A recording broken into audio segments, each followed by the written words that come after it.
নবম জাতীয় পে স্কেলের অনুমোদন দিলেন প্রধান উপদেষ্টা। 1 সেপ্টেম্বর থেকে হবে কার্যকর। হ্যালো দর্শক, স্বাগতম আপনাকে বাংলা প্লে চ্যানেলে।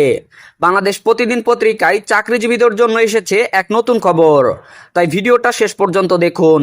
আর এখনই ভিডিওতে একটা লাইক দিন এবং চ্যানেলটি সাবস্ক্রাইব করুন চাকরিজীবীদের সকল খবর সবার আগে পেতে।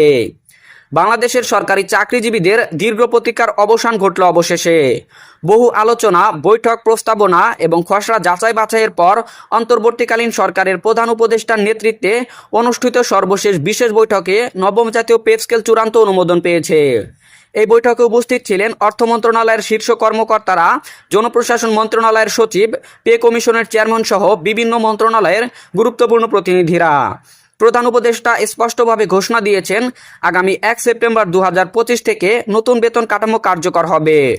এর মাধ্যমে প্রায় 14 লাখ সরকারি কর্মকর্তা কর্মচারী প্রত্যাশিত সুবিধা ভোগ করতে পারবেন।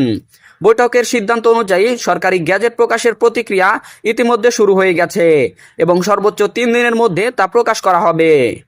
নবম জাতীয় পে স্কেলের মূল লক্ষ্য সরকারি চাকরিজীবীদের জন্য একটি ন্যায্য, স্বচ্ছ ও টেকসই বেতন কাঠামো নিশ্চিত করা। এই কাঠামোয় শুধু বেতন বৃদ্ধি নয়, বরং কর্মচারীদের সার্বিক জীবনমান উন্নয়নের উপর গুরুত্ব দেওয়া হয়েছে। বেতন বৃদ্ধি। পূর্ববর্তী স্কেলের তুলনায় গড়ে 30% থেকে 45% পর্যন্ত বেতন বৃদ্ধি করা হয়েছে। গ্রেড ভেদে এ বৃদ্ধির পরিমাণ ভিন্ন হলেও সর্বনিম্ন গ্রেড থেকে সর্বোচ্চ গ্রেড সবার জন্যই উল্লেখযোগ্য উন্নয়ন হয়েছে।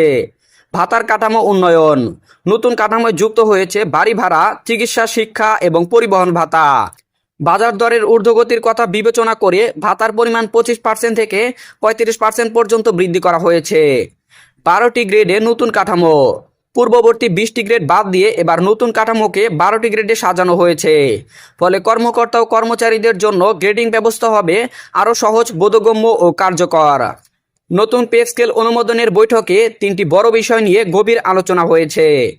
1 নাম্বার, বেতন ও ভাতা সামঞ্জস্যতা।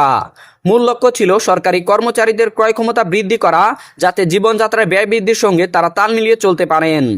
2 নাম্বার, নতুন গ্রেড কাঠামোর বাস্তবায়ন। পদোন্নতি, বেতন ধাপ এবং সুবিধা প্রাপ্তির নিয়ম আরও স্বচ্ছ ও ন্যায্য করতে একাধিক প্রস্তাব পাশ করা হয়েছে।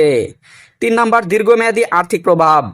সরকারি কোষাগারের উপর অতিরিক্ত চাপ সৃষ্টি হলেও অর্থনৈতিক প্রবাহে উন্নয়ন এবং বাজারে ক্রয় ক্ষমতা বৃদ্ধির সম্ভাবনা বিশ্লেষণ করা হয়েছে। বাংলাদেশের সরকারি চাকরিজীবীদের জন্য নবম জাতীয় পে স্কেল শুধু একটি বেতন কাঠামো নয়, এটি একটি নতুন সম্ভাবনার দরজা, যে কাঠামো শুধু বর্তমান নয়, ভবিষ্যতের দিক নির্দেশনাও বদলে দেবে।